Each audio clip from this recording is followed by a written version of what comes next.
খবর পৌঁছেছে যে ভাইজানকে আমাদের যে দাবি ছিল নিঃশর্ত মুক্তি দিতে হবে। চতুর্দিকে সারা বাংলায় আইএসএফ কর্মীরা যেভাবে রাস্তায় নেমেছে, প্রশাসন ও শাসক দল ভয় পেয়ে তারা আমাদের দাবিকে মেনে নিয়ে ভাইজানের মুক্তি দিয়ে দিয়েছেন। এইমাত্র আমরা খবর পেলাম। অতএব আমাদের যে প্রতিবাদ মিছিল ছিল সেই প্রতিবাদ মিছিল আমরা স্লোগানের মাধ্যম দিয়ে এখানে সমাপ্ত করব। ইন্ডিয়ান সেকুলার ফ্রন্ট জিন্দাবাদ, আইএসএফ জিন্দাবাদ, নওশাদ সিদ্দিকী ভাইজান জিন্দাবাদ। নওশাদ সিদ্দিকীকে অ্যারেস্ট করে রাখা যাচ্ছে না, যাবে না। গরিবের কণ্ঠকে চেপে ধরে রাখা যাচ্ছে না, যাবে না।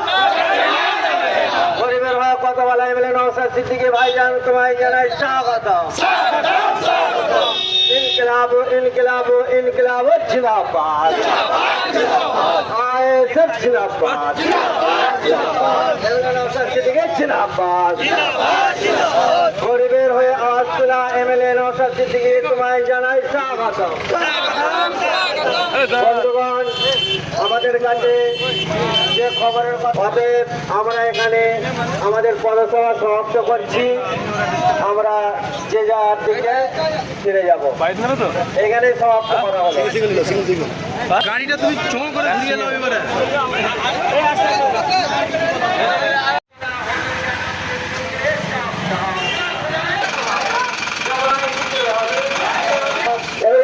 সিদ্দিকী জিন্দাবাদ, জিন্দাবাদ, জিন্দাবাদ। গরিবের কণ্ঠে নওশাদ সিদ্দিকী জিন্দাবাদ, জিন্দাবাদ। সন্দেশখালী যাওয়ার পর ইনকিলাব ইনকিলাব জিন্দাবাদ। বিরানুরকে নওশাদ সিদ্দিকীকে অ্যারেস্ট করা হলো কেন? পুলিশ মন্ত্রীর জবাব দাও। নওশাদ সিদ্দিকী ভাইজানকে মুক্তি দিতে হবে। পুলিশ মন্ত্রীর তোমায় জানাই পুলিশ মন্ত্রীর তোমায় জানাই এবারে নওশাদ সিদ্দিকী ভাইজানকে বিনা নোটিশে অ্যারেস্ট করা হলো কেন? মুখ্যমন্ত্রীর জবাব দাও, পুলিশ মন্ত্রীর জবাব দাও, জবাব দাও। সন্দেশখালী যাওয়ার পথে ছোট ভাইজানকে হেনস্থা করে অ্যারেস্ট করা হলো কেন? পুলিশ জবাব দাও। বিগত দিন ধরে ছোট ভাইজানকে হেনস্থা করা হচ্ছে কেন? ফাউল কথা হয়ে যায় না, হালকা করে ঘোরাও এইদিকে বলছি, বাস বাস এরকম আপনার বলছি। নওশাদ সিদ্দিকীকে আজকে অ্যারেস্ট করা হলো, কি বলবেন? আপনাদের মিছিল ছিল। দেখুন, নওশাদ সিদ্দিকীকে অ্যারেস্ট করা হচ্ছে, এটা পুরানো নয়। এর আগেও আপনারা দেখেছেন নওশাদ সিদ্দিকীর ওপর এই প্রশাসন এবং এই সরকার ভয় পাচ্ছে। তার কারণ হচ্ছে নওশাদ সিদ্দিকী যদি সন্দেশখালীতে পৌঁছে যান তাহলে সেখানের মা বোনেদের ওপর যে অত্যাচার, যে টর্চারিং, যে নির্যাতন হয়েছে সেই আওয়াজ বাংলার মানুষের কাছে পৌঁছে যাবে। কারণ আজকে বাংলার মানুষের মুখ নওশাদ সিদ্দিকী হয়ে দাঁড়িয়েছে। যেখানেই অন্যায়, যেখানেই অত্যাচার, সেখানেই নওশাদ সিদ্দিকী। সমস্ত শোষণের বিরুদ্ধে, সমস্ত রকম জুলুমের বিরুদ্ধে একমাত্র বিরোধী দলনেতা হিসাবে যদি বাংলায় কেউ লড়াই দিয়ে থাকে সেটা নওশাদ সিদ্দিকী দিচ্ছে। তাই এই সরকার চক্রান্ত করে পুলিশকে দিয়ে নওশাদ সিদ্দিকীর কণ্ঠকে রোধ করার জন্য তাকে অ্যারেস্ট করা হলো। দুঃখের বিষয় হচ্ছে যে পুলিশ কাউকে অ্যারেস্ট করতে গেলে তার কারণ দেখাতে হয়। যেন আমরা স্বাধীন দেশে বাস করি, এখানে গণতন্ত্র আছে, এখানে সংবিধান আছে, এখানে রাজতন্ত্র চলে না, এখানে পরাধীন দেশ নয় যে কাউকে চাইলে কেউ অ্যারেস্ট করে নেবে পুলিশে। কিন্তু নওশাদ সিদ্দিকী সাহেব যখন বলছেন যে আমাকে কী কারণে অ্যারেস্ট করা হচ্ছে, আপনারা দেখেছেন, বাংলার মানুষ দেখেছে মিডিয়ার সামনে, তিনি কোশ্চেন করছেন আমি জানতে পারবো না যে আমাকে পুলিশ এসে অ্যারেস্ট করে নেবে, কী কারণে অ্যারেস্ট করা হচ্ছে? তিনি এই কোশ্চেনটাই করেছিলেন।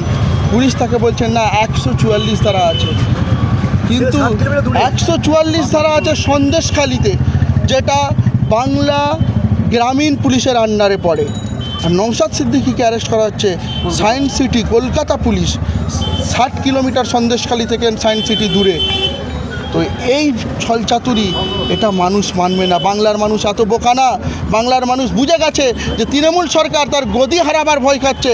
এই নওশাদ সিদ্দিকী তৃণমূলের গদি কেড়ে নিতে পারে, তাই নওশাদ সিদ্দিকীকে তার কণ্ঠকে তাকে দমিয়ে রাখতে হবে, তাকে চেপে রাখতে হবে, এই প্রচেষ্টায় চালিয়ে যাচ্ছে। আর সেই জন্য আজকে দেখেছেন আমাদের দলের পক্ষ থেকে সারা বাংলায় এই কর্মসূচি ঘোষণা করা হয়েছিল। প্রত্যেক এলাকায় প্রত্যেক স্তরের মানুষ, প্রত্যেক স্তরের কর্মীরা আজকে রাস্তায় নেমেছেন। পুলিশ তাই হার স্বীকার করে নিয়েছে। এই সরকার আমাদের কাছে হার স্বীকার করে নিয়ে আমাদের দাবিকে মেনে নিতে বাধ্য হয়েছে। আমাদের কর্মীদের লড়াইয়ের জন্য আমাদের যে দাবি ছিল নিঃস্বার্থ মুক্তি, তাকে নিঃস্বার্থ মুক্তি দিয়েছে। এটাই আমাদের জিত, আর এটাই বাংলার সমস্ত প্রশাসক থেকে নিয়ে শাসক আইএসএফকে ভয় খাচ্ছে, তাই আজকে তারা তাকে মুক্তি দিতে বাধ্য হয়েছে। আপনার নাম? শেখ আমজাদ আলী, আমি টাঙ্গিপাড়া ব্লকে দায়িত্বে আছি।